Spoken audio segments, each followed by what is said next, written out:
This couple gave up their baby. 50 years later, they discovered what happened to her.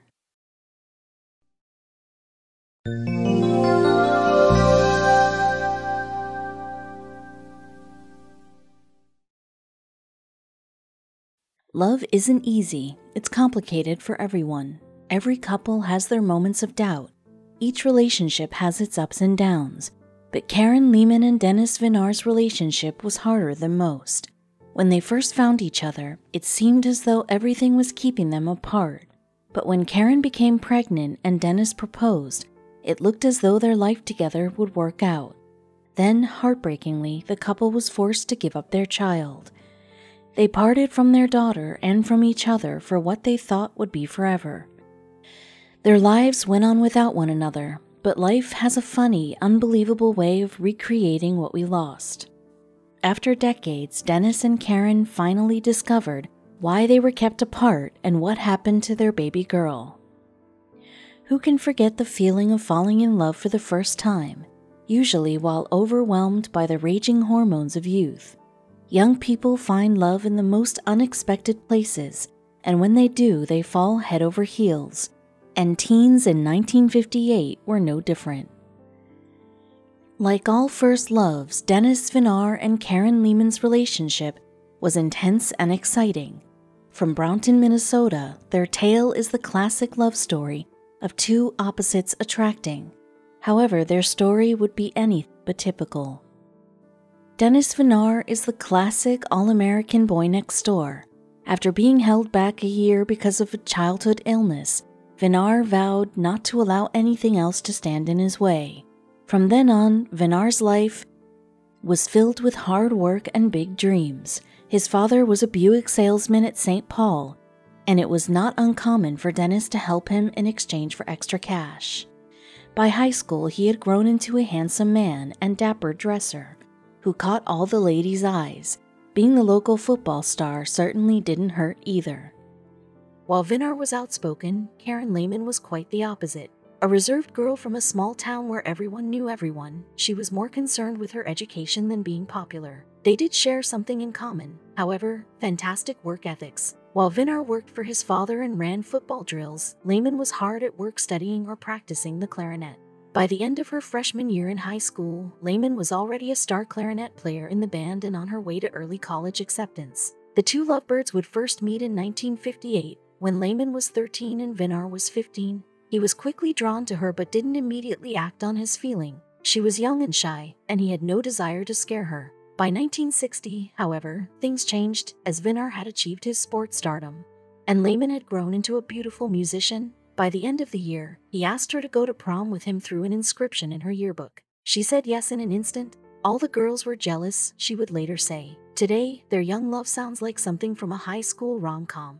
Vinar was smitten with his girlfriend. She was unique, and he would often be late for football practices because he was walking her home from school. Lehmann genuinely enjoyed the interest the popular athlete showed in her. He wasn't the most sophisticated guy in town, but his devotion to her was profoundly moving. Lehmann and Vinar were head over heels in love. Their new romance was promising and exciting. Vinar had hopes of building a home with his new girlfriend, but something happened that blew all of their plans out of the water. The couple wouldn't get the future they dreamed of so quickly. When she was only 15, Lehmann found out that she was pregnant. Vinar did what was expected of young, expecting fathers in the 60 seconds. He proposed. However, Lehmann's parents were far from thrilled with the match. They refused to allow the marriage. Given that Lehmann was underage at the time, her parents had the final word about the mother and her child. Instead of marriage, the Lehmanns had different plans for their daughter. Karen was shipped off to a maternity home. The couple's romantic visions were halted. Today, the few maternity homes that exist are hospitals where expecting mothers can get free, confidential care if they lack the financial resources for other hospitals. Before the 70 seconds, however, maternity homes were adoption-oriented hospitals for unwed mothers, as giving birth to an illegitimate child was a major social taboo. Due to the social norms of the era, confidentiality regarding both hospital practices and residents was a priority. As such, it is hard to know precisely what maternity homes were like in the 50 seconds and 60 seconds, and many negative stereotypes born from this era still haunt modern maternity homes. Conflicted and shocked, young Lehmann was overwhelmed with the situation. she decided to obey her parents' wishes. Karen gave birth in the maternity home, naming her newborn daughter Denise after the baby's father, Dennis. After the birth, the couple's child was quickly put up for adoption. Lehmann was understandably shaken, as was Vinar. Despite her parents' wishes, Lehmann got back in touch with Vinar. Vinar even proposed again, much to Lehmann's delight. Again, they came up against her parents' opposition, who remained disapproving of the match. Lehmann's parents weren't the only thing standing in the way of true love. Duty came calling, and Vinar was recruited into the army. Meanwhile, Lehmann started college at the University of Minnesota. The young couple feared what the distance and demanding lifestyle of a soldier would do to their relationship. A true romantic, Vinar sent his beloved letters from his deployment. Unbeknownst to Lehmann, however, her father hid Vinar's messages. He kept writing, but she never answered, and he didn't understand why. On her end, Lehmann thought Vinar must have forgotten about her and of the baby they had together. Over time, the relationship fizzled out. While both were heartbroken, they went on with their lives, as people most often do. Vinar tearfully said in an interview, "I went through hell to be with her, but we couldn't be together." The former lovebirds went on with their separate lives. Lehmann graduated from college with a Bachelor of Science in Interior Design, married, and had children. Vinar finished his military duty and also married and had children of his own. The two would not communicate for over 50 years. After 50 years, Vinar and Lehmann's relationship and child became little more than a memory of a turbulent time in their youths. But memories of the past have a funny way of reappearing. In October of 2014, Vinar was at a dinner party with some friends when they began playing parlor games. After a few games, a friend posed a question to the group: if your doctor gave you 60 days to live, who would you want to take out to dinner and just talk to? Vinar said the answer came to him without hesitation: Karen Lehmann. The thought stuck, and a few days later, Vinar's got the opportunity to contact his high school sweetheart. A few days after the party, Vinar, who separated from his wife several years earlier, made a seemingly trivial choice. At his friend's encouragement, he opened a LinkedIn profile. That mundane action ended up having an unexpected influence on his and Lehmann's life. As he browsed the website, learning more about its features, he began looking up past coworkers through the site's search function. This little exercise brought back the memory of the party, encouraging him to try something novel. What if he were to try and find his former flame, Karen? Vinar typed in Karen Lehmann, and there she was, third from the top. Now living in Monroe, Washington, she was working in home design, just as she had dreamed as a young girl. Vinar was ecstatic, clapping his hands and exclaiming, "That's my lady." Later he explained that Karen had never truly left his mind or heart. Vinar decided his discovery was a sign. After debating whether he should or not, Vinar called his old love. But first, he had to get through the receptionist. He said, "Tell her an old friend of 50 years ago called. My name is Denny." The receptionist at first thought the call was a joke, but ultimately texted Karen, just in case. Everyone is incredibly thankful for that text, as Karen called her old boyfriend back in minutes. Understandably, Lehmann was stunned to hear from Vinar after such a lengthy separation. But just like Vinar, she desired to reconnect with the man who had meant the world to her, someone she thought she had lost forever. At first, they corresponded via email. Then they graduated to talking on the phone. Vinar found out that just like himself, Lehmann was single. After a few months, the two decided to meet in person. Maybe, just maybe, there was still a spark to be rekindled between the former lovers. Vinar bought a plane ticket to Washington. Nervous and riddled with anticipation, he was finally on his way to see his true love once again. Lehmann awaited his arrival with equal anticipation. It had been 50 years, who knows what it would be like seeing him again? What if the man who won her heart as a teenager was no more than a stranger to her now? Vinar got off the plane in Washington on January 19, 2015. Could his reunion with the girl he fell in love with when he was only 15 possibly measure up to his dreams? Karen and Dennis met again, and the old chemistry and love were as intense as ever, even after so many years apart.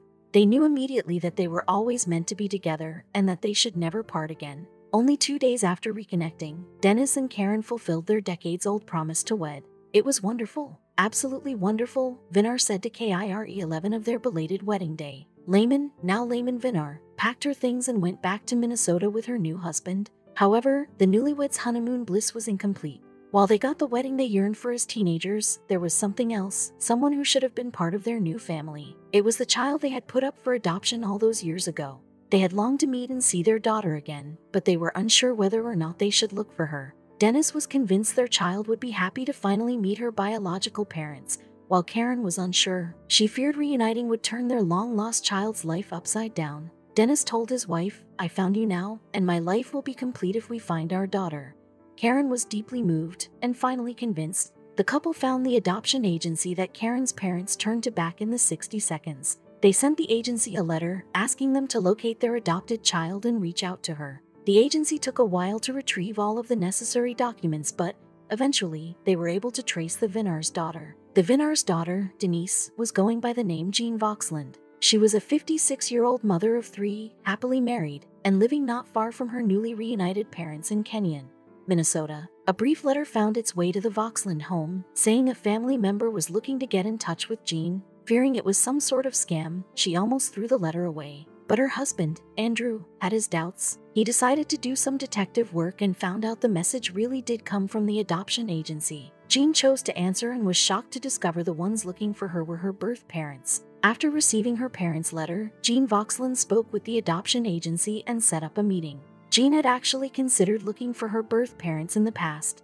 but never imagined they'd look for her. The Vinars were thrilled to hear they were going to reunite with their child. Dennis hadn't seen her since the day she was born, while Karen had not seen her daughter since she was a few months old. Would their daughter, now a mother herself, truly understand why they had given her up?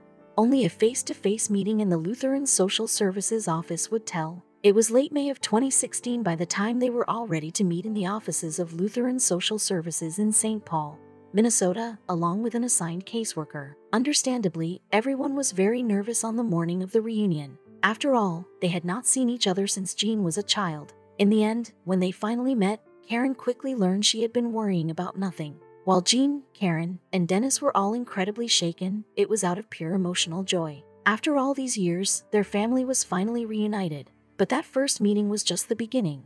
While first getting to know her parents, a million thoughts crossed her mind. Memories of her time as an adopted child in Minnesota and her recently passed adoptive mother collided with the incredible love story of her birth parents. In time, Karen and Dennis' relationship with their long-lost child grew. Today, Jean gets together with her birth parents once a week. I feel like there's been divine intervention here. For us to get together the way we did, everybody had to be in the right place at the right time, Jean said in a recent interview.